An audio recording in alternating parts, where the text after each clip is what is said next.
Hello बच्चों, कैसे हैं आप लोग। क्लास 9th की फिज़िक्स पढ़ रहे थे हम and acceleration due to gravity complete हो गया था।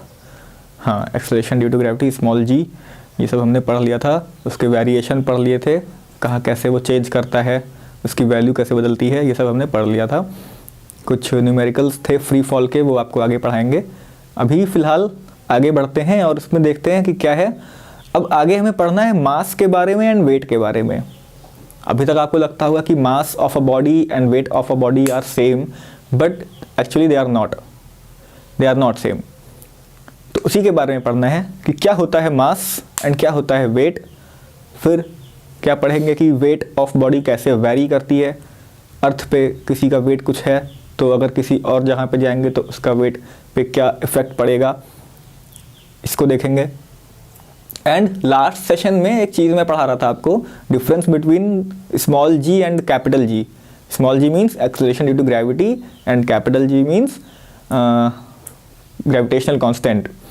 सो उसके बीच में डिफरेंस थोड़ा सा रह गया था, कुछ टेक्निकल डिफेक्ट हो गई थी इस वजह से। तो उसे मैं अभी कवर कर दूंगा, अभी इसमें आगे पढ़ा दूंगा। एंड फिर अच्छा जब ये सब बता देंगे तो हमारे पास एक और डिफरेंस आ जाएगा, difference between mass and weight. तो ये भी इसी में कवर हो जाएगा सब। तो चलिए पढ़ते हैं मास के बारे में। मास होता क्या है। Mass means mass of a body means the amount of matter present in a body. The quantity of matter present in a body is called मास। ठीक है, मास एक ऐसी क्वांटिटी है जो ये पता करती है कि एक बॉडी में कितने अमाउंट ऑफ मैटर प्रेजेंट हैं। उसका भार से कोई मतलब नहीं है। जैसे हम लोग कहते नहीं थे कि मास क्या है तुम्हारा 1 किलो है, उसको हम लोग समझ लेते हैं वेट। नहीं, दैट इज डिफरेंट। आज हम लोग जान गए तो आज से हम लोग मास और वेट डिफरेंट बोलेंगे। ठीक है। सो क्या बताया मैंने कि मास means the quantity of matter present in a body. कितना मैटर उस बॉडी में प्रेजेंट है उसे बोलते हैं मास। और ये एक ऐसी क्वांटिटी होती है जो कांस्टेंट होती है। अगर किसी का मास 25 kg अर्थ पे है तो उसका मास मून पर भी 25 kg ही होगा। मास कभी नहीं चेंज होता है। ठीक है, it is clear to you all. That means mass means the amount of matter present in a body. That means कि वो कभी चेंज नहीं होगा। किसी बॉडी में जितने मैटर प्रेजेंट है क्या वो चेंज हो सकते हैं? नहीं हो सकते हैं, वो कांस्टेंट ही रहेंगे। ठीक है। सो अब इसकी एसआई यूनिट क्या होती है। अच्छा, पहले जानते कौन सी क्वांटिटी है, ये स्केलर क्वांटिटी है कि वेक्टर क्वांटिटी है। तो ये कैसी क्वांटिटी है? ये एक स्केलर क्वांटिटी है। कैसी क्वांटिटी है? This is a scalar quantity. That means it has magnitude and unit. Magnitude and unit and इसका डायरेक्शन से कोई मतलब नहीं है। मास का मतलब डायरेक्शन से है ही नहीं कुछ। एंड इसकी एसआई यूनिट क्या होती है? The SI unit of mass is kilogram और KG. SI unit is kilogram और केजी। ठीक है। और स्मॉलर यूनिट क्या होती है? ग्राम होती है। तो वो कन्वर्ट कर लेंगे आप किलोग्राम को ग्राम में। एंड इसे मेजर कैसे करते हैं? तो बॉडी के मास को मेजर करने के लिए स्प्रिंग बैलेंस नहीं हुई, वो तो उसमें होता है एक बैलेंस आता है, आर्म बैलेंस बोलते हैं। आपने ज्वेलरी शॉप पे देखा होगा, आर्म बैलेंस लगा होता है, तराजू जैसा होता है। ओके, तराजू जैसा होता है और उसे काफ़ी डेलिकेट होता है ये, तो इसे एक ग्लास के बॉक्स में रखते हैं। ठीक है, उससे इसका मास पता चलता है, बॉडी का, किसी बॉडी का मास पता चलता है। ठीक है, this is called arm balance. क्या बोलते हैं? Arm balance. इसी की वजह से हम किसी बॉडी का मास पता कर सकते हैं। तो इज इट क्लियर? मास के बारे में सारी चीजें क्लियर हो गई। मास means the amount of matter present in a body. It is a scalar quantity. It's SI unit is kilogram. It is measured by arm balance. अब आगे बढ़ते हैं, आगे पढ़ते हैं वेट के बारे में। वेट क्या होता है इसी पर लिख देते हैं, यहाँ तो जगह बनी है। वेट के बारे में देखते हैं। तो वेट मतलब होता है the weight of a body means the force by which it is attracted towards the centre of the earth. Weight मतलब होता है कि जिस फोर्स से कोई बॉडी अर्थ के सेंटर की तरफ अट्रैक्ट होती है उसे बोलते हैं वेट।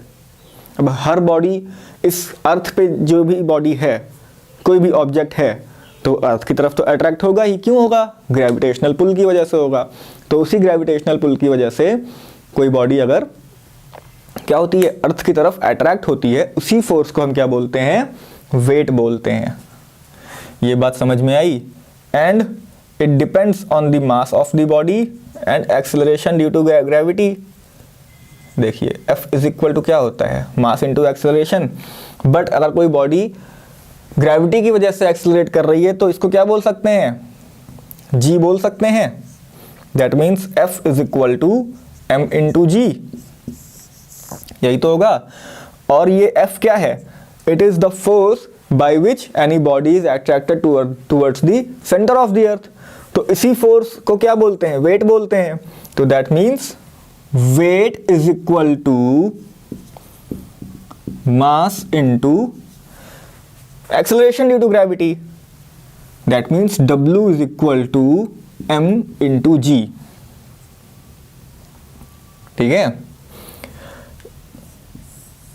अब ये कौन सी क्वांटिटी होती है, स्केलर या वेक्टर? अब जब ये एक्सेलरेशन ड्यू टू ग्रेविटी की वजह से ये पुल हो रही, ये फोर्स लग रहा है, तो फोर्स कैसी क्वांटिटी है? Force is a vector quantity. That means हमारा वेट भी कैसी क्वांटिटी होगा? वेक्टर क्वांटिटी होगा। फोर्स की यूनिट क्या होती है? न्यूटन। तो वेट की यूनिट भी क्या होगी? SI unit. SI unit is Newton. ये समझ में आई बात? तो अगर कोई कहे किसी बॉडी का वेट 10 kg है तो वो एक मिसकंसेप्शन है। Weight means that is a force. तो उसके आगे क्या लगाएंगे हम लोग? न्यूटन लगाएंगे। ठीक है, उसके आगे न्यूटन लगाएंगे। So if a body of mass 1 kilogram, अगर कोई बॉडी है उसका मास 1 किलोग्राम है तो उसका वेट क्या होगा? इफ मास इज 1 किलोग्राम, इसकी वैल्यू में पता ही है स्मॉल जी की 9.8 होती है, तो उस बॉडी का वेट क्या होगा? 9.8 न्यूटन। ये बात समझ में आई? तो अगर कोई बॉडी का मास 1 किलोग्राम है तो वो 9.8 न्यूटन के फोर्स से अर्थ की तरफ अट्रैक्ट होता है and that force is called weight. अब यहां से हमें मास एंड वेट के बीच में डिफरेंस पता चल गया। अच्छा, इसके आगे डिफरेंस पढ़ने से पहले एक छोटी सी और चीज पढ़ लेते हैं कि wait of a body change होता है क्या? अगर अर्थ पे किसी का वेट कुछ और है तो मून पे कुछ और होगा क्या? इसको पढ़ लेते हैं। It is very interesting topic. 10 minute का टाइम में हो जाएगा कवर। एक एक्सपेरिमेंट किया गया या एक थ्योरी दी गई, उससे ये पता चला, एक ऑब्जर्वेशन किया गया, उससे ये पता चला कि wait of an object on the moon is 1/6 of weight of the object on अर्थ। अगर किसी बॉडी का वेट अर्थ पे 6 न्यूटन है तो मून पर उसका वेट 1 न्यूटन होगा। ये काफ़ी इंपॉर्टेंट रिजल्ट है, इसको याद रखना है। इसका डेरिवेशन भी छोटा सा मैं बता देता हूँ, कुछ नहीं करना है, बहुत आसान है। Let us suppose there is a body of mass m। एक बॉडी है, उसका मास क्या है? m है। ठीक है, और वो मून पर है। That body is on moon and let us suppose the mass of moon is capital M and radius of moon is capital R. Then the force of gravitation can be given by F is equal to G M capital M into small m upon R square. यही तो होगा। And what is this force? ये force क्या है? Wait ही तो है। So that is weight on the moon. इस equation को आप इक्वेशन 1 लेट कर लीजिए। This equation is equation 1। अब अर्थ पे क्या हो जाएगा? अगर किसी का मास, हाँ ठीक है, मास तो कांस्टेंट रहेगा। The mass of a body is constant. जो मास आपका मून पे है वही मास आपका क्या होगा? अर्थ पे होगा। अभी पढ़ाया है कि मास एक कांस्टेंट क्वांटिटी है, एक कांस्टेंट वैल्यू है, ठीक है। And mass of moon is m and mass of earth क्या हो जाएगा, 100 m हो जाएगा। ये तो पढ़ा है ना, ये चीज पढ़ी हुई है कि mass of earth is 100 times of, approximate 100 times of the mass of moon. And what is the radius of earth as compared to radius of moon? If the radius of moon is r, then what will be the radius of earth? Radius of earth will be what? Will be 4r. Then similarly जैसे ये formula लिखा है वैसे ही अर्थ के लिए निकाल दीजिए। weight on the earth will be equal to g is constant and m is also constant। g और m दोनों constant हैं। 100 m, this is capital M, this is what, capital M, and this is small m upon 4r square। that means g 100 m into small m upon 16r square। this is what, weight on earth, this is weight on earth। ये चीज समझ में आई। Let us suppose this equation is equation 2। इसको हम क्या मान लेते हैं, इक्वेशन 2 मान लेते हैं। बस क्या करना है, इन दोनों का रेशियो निकाल दीजिए। इन दोनों का रेशियो निकालेंगे जब, तो क्या हो जाएगा, this is capital M, this is small m upon r square into 16r square upon g 100 m into small m, ठीक है। जब इसे कैलकुलेट करेंगे तो क्या आएगा, कुछ वैल्यूज कैंसिल आउट हो जाएंगी, कुछ वैल्यूज बचेंगी, तो क्या मिलेगा हमें, 16/100 मिलेगा। That is approximate equal to 1/6 into